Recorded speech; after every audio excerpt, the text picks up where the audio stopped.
Welcome to the Moms I Know with Sheila Walsh-Denton and Maria Anderson-Farner. Two moms on a mission to reclaim childhood and take you from surviving to thriving on your parenting journey.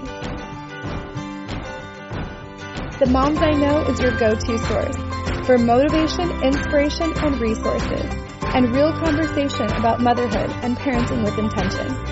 Thank you for being a part of our community. We hope you enjoyed this episode.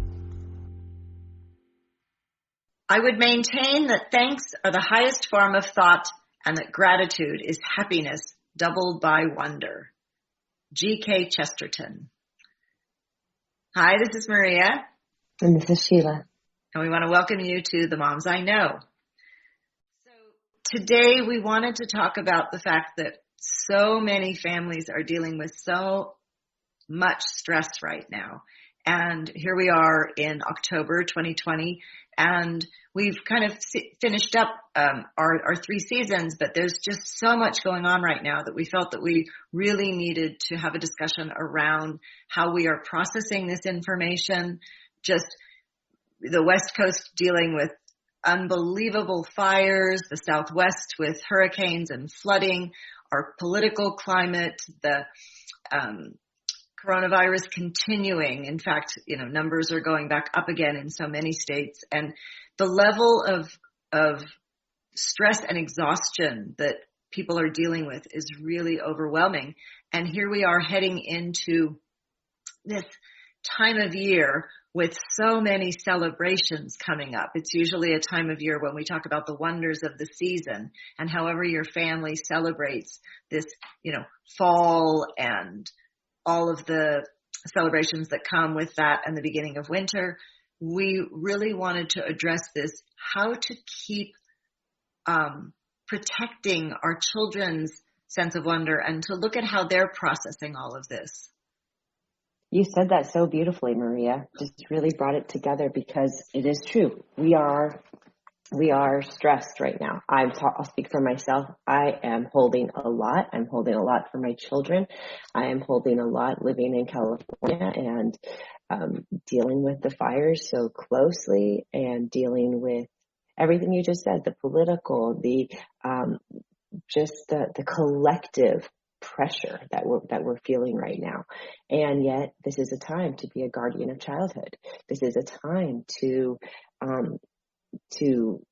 take a moment to kind of, I don't want to say like relax into, but fall into it's always the children that have the wonder. They're not bogged down as much as adults are. So we need to look to them right now as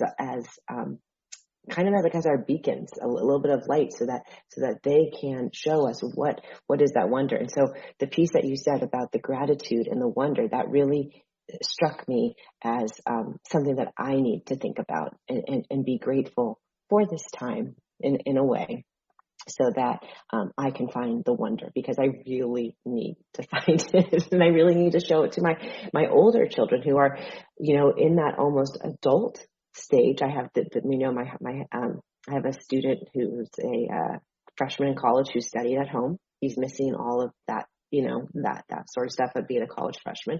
And then I have a high school junior, and they are, I don't want to say they're stuck, but they're in between. They're feeling the stresses of adult-like living, as well as, is there a way that I can bring some wonder to them?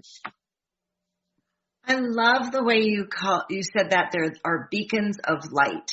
And that right there is really what we need to be focusing on. We have gone through also, here in our hometown, a huge fire. We were evacuated for 3 days, and this sense of gratitude coming back, and yet also what has been lost, and then looking at my grandchildren and how they're processing all of this. And so this idea of the beacon of light, I love this because our children are our greatest teachers. If we can look to them and see how they're processing the information, and then also use that to strengthen us, because every mama that I'm talking with right now is just overwhelmed, overloaded beyond what we've talked about in our normal episodes. about, the stresses of modern day life and all of this. And I'm just watching this collective exhaustion happening.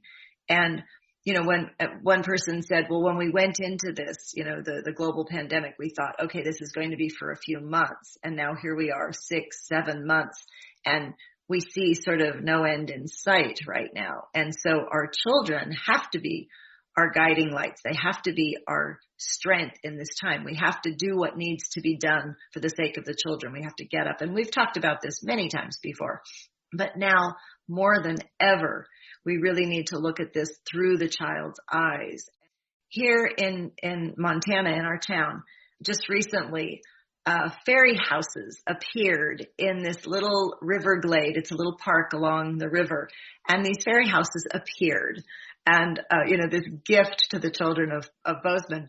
And it's so beautiful to watch the children and, all ages. I was just stunned by how many children from very, very young into even the early teens were coming and seeing this and just loving every bit of it, and the imagination and the creativity that was unleashed by these fairies who unleashed their own creativity as a gift to the children. And so I just think, okay, how do we look creatively at each thing that we can do right now and bring it through this sense of, how are the children perceiving this? And, even with the fires and even with the politics and even with the coronavirus, the kids are finding amazingly resilient ways to just carry on. And whether it's through their art or whether it's through their writing or whether it's through their creative play, there's a lot of police and firefighting play going on right now. There's a lot of art around burnt hillsides. There's a lot of art about people coming together and processing. And so, and even the creative play that's happening with small children, I can see, that they're absorbing what's going on. And so, it's a little reminder to us adults, we don't need to be sharing everything with our children. We don't need to be letting them see what's on the news and everything that's going on. And of course, they're going to absorb it no matter what we do or don't do. But we can look at this sense of fun and wonder and creativity, and we can come to the children and we can think about how we're doing these things for the children. So with the holidays coming up, we wanted to kind of just take a minute and talk about, a few ideas. And so, this fairy houses kind of made me start thinking about like Halloween or All Hallows Eve or these kinds of things. Yeah, it's like the action. What can we do to distract in a way? And we don't need to tell our children everything. Just to reiterate that, because they are getting it. They are feeling the tone. They are feeling they feel it. And so I don't think we need to go into everything and show them everything. But yeah, let's dive into how we can create magic, the wonder of the season, like you said, during this time during the coronavirus, during, social distancing. How are we going to be doing Halloween? Personally, I'm not totally 100% sure. We just moved into a house with a great deck, and we last weekend did a outdoor movie where everybody was 6 feet apart. Everybody brought their own beach chair. They brought their own dinner, and we showed. We actually saw. I did tell you this. We saw the Banff Film Festival. That kind of total courage cultivation. Another part. But we always loved the Banff Film Festival. But we're thinking, maybe we can have a few people over and watch a Halloween movie. Maybe we'll do it for a few different nights so that we can invite different people so there's not a ton of people at the same time. Trying to come up with things there. We are still decorating the house, and keeping that piece of wonder alive. I think that's fabulous. And you're looking at what is the essence of this celebration. And so you're keeping that. And, I've heard people say, oh, we're just not going to do this. We're not going to do, whatever holidays that you celebrate. And it's like, well, wait a minute. Let's look at the essence of what this is. And so at this time, we did a beautiful outdoor autumn equinox celebration here in our neighborhood. It was just a gathering of some families. And so, we can do things with the social distance guidelines. We can keep that sense of, what is it that we're celebrating? And so, autumn equinox, fall, the leaves, we've taken so much outdoors. And whether you live in the city or whether you live in the country or by the beach or the mountains or whatever, the seasons are happening. And so when you take that outside, you can really celebrate that. The nature table, the hikes, the collections, the types of things that we've done, all along. The apple harvest, Right. We've already done the apple. We've done it a few times, but basically going to go pick apples and then doing dehydrated apples, apple butter, apple sauce, that sort of apple pie.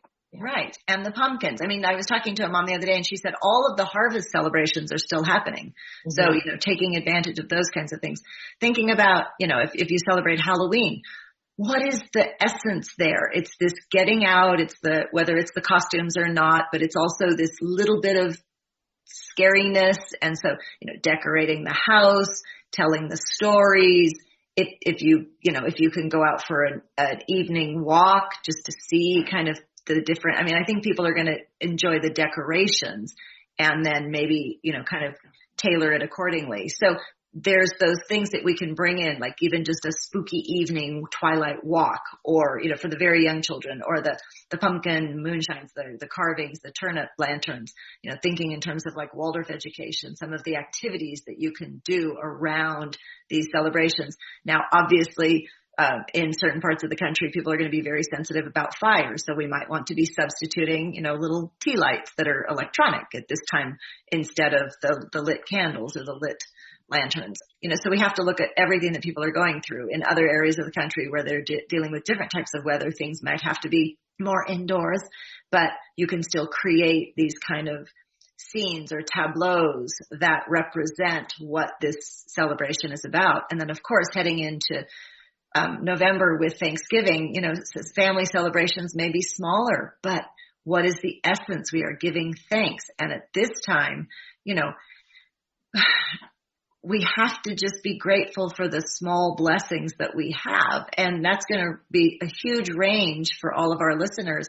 But even in the midst of absolute chaos of, a fire less than 2 miles away and evacuating, we were, being so thankful that we were all together. We were all safely out. We were, and so just being appreciative of those things. And there's poetry that can be memorized. There's plays that can be done. There's recitations that can be made.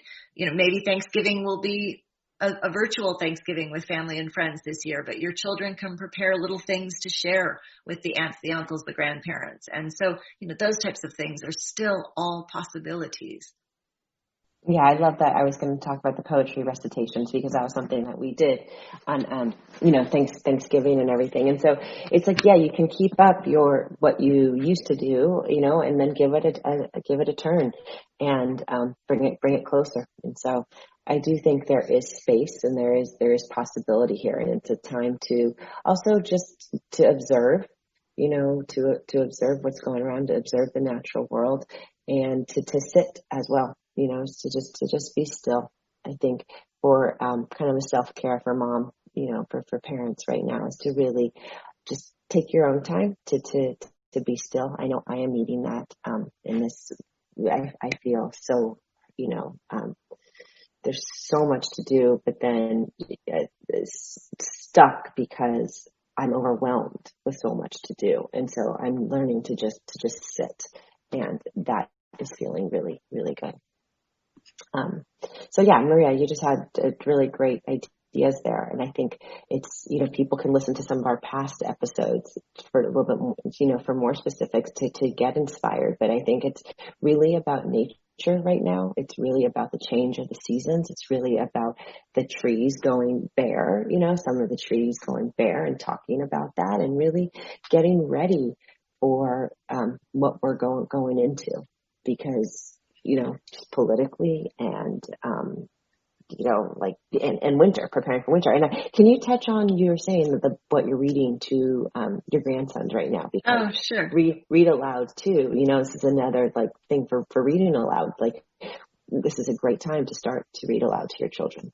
Yeah, bringing in those chapter books. And I was going to talk a little bit also, so make sure you bring me back to that, but also this idea that in the fall, we are sort of strengthening ourselves for the coming shorter month, the months ahead, the colder weather, the shorter days, the longer nights, and we have to really fortify ourselves. And we can look at that seasonally, but we can certainly look at that with everything that's going on in our country right now. We really don't know what is coming ahead, and we really need to make sure that we are prepared for this.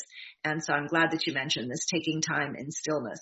And, that was even recommended to me by a very wise mentor just a couple days ago, because I was talking about my overwhelm, and she said, you need to take some time for yourself this weekend, just by yourself in nature, in stillness. And so, of course, it's, really coming back to that meditation and that mindfulness for ourselves. So I'm glad that you brought that up.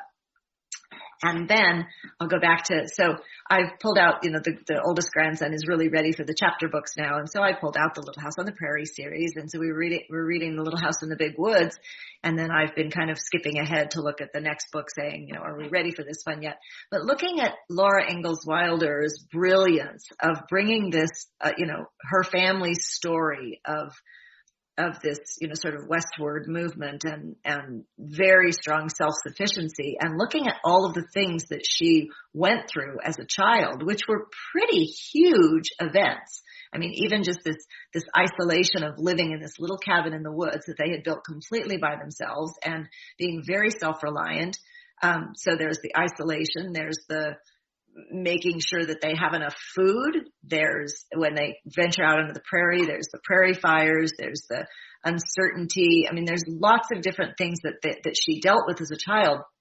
And then as an adult, she's written this magical series for children, which, regardless of how we look at some of the things that she's talking about, and maybe do a little bit of filtering for our very young children, there's, or kind of perspective on it, there's this sense of looking at it through the eyes of the child. And even though these experiences were huge, she's looking back at them with this sense of wonder and reverence and making it really magical. And so I think that that's a lesson for all of us to really take these things and how do we look at them through the way that the child is processing it, and then bring, by their inspiration of us, we can bring things in even more magical ways for them to keep them. And it's sort of like it's protecting childhood, but it's also bringing in these things in ways that help them process it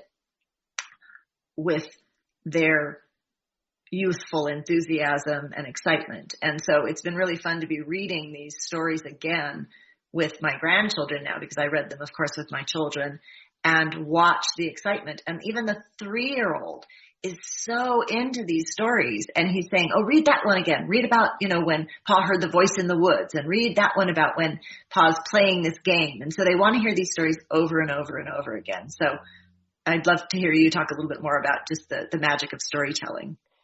I just, reading to your children is, I think for me, that was the highlight of our homeschooling experience. And so pick up a book, any book. Maybe one of your books that want a favorite story that you had as a kid, or maybe, a great story, a great series is the Little House series, to see how they dealt with adversity, to see that they, how you can get through it. We have a list. We both have lists on our website of classic books, but it's a great time to do that, because it's family time, and it's, instead of being on the screen, it's something that you guys can do together. We have, since school has started, we've kind of gone into our own, I think the overwhelm has just like given us, like, we've gone to our own rooms at time. We've come together for some movies and everything, but I think it's time to bring back game nights, so maybe it's, spending family time. Sorry, there was just a little freezing there. It's time to bring back family time. Yeah, game nights. Yeah. Well, we'll keep persevering on here. So, yeah. But yeah, just, these stories are how people dealt with adversity. I like that you mentioned that. And so the stories are what helps our children process as well. And so just, in this time of when we're isolating or going off and we're doing this distance learning or whatever it is, let's just make sure we're pulling back together as a family, and that we're really celebrating what we can of this time, and that we really look for the continuing to bring in hope and optimism and joy. And when I think back to some of our other episodes, we've got digging deep, we've got to continue to dig down deep. Our interview with Amber Johnston about, really looking at sort of much more multicultural literature, that's also really appropriate at this time. And then we have another episode in the past called Wonders of the Season. But we just wanted to come to you today in this time of incredible challenge and change, and just offer you our insights, and hopefully you found something here today that can be helpful. We just know that you're all going through so much, and we just appreciate all of you, and we want to reach out and give you all kind of a big virtual hug. Yeah, big virtual hugs, exactly, because that's what it is. It's about coming together right now, however we can. Community, yes. So take care, everyone. Be well. Thanks for joining us today for The Moms I Know. We hope you enjoyed today's episode. To get the show notes and resources mentioned in today's episode, visit themomsiknow.com. For information on Maria's programs, visit thefutureoffamily.com. And for information on Sheila's programs, visit purplebeatfamily.com. Don't forget to subscribe and rate us on iTunes, and follow us on Instagram at The Moms I Know Podcast. Until next time, have a joyful family journey.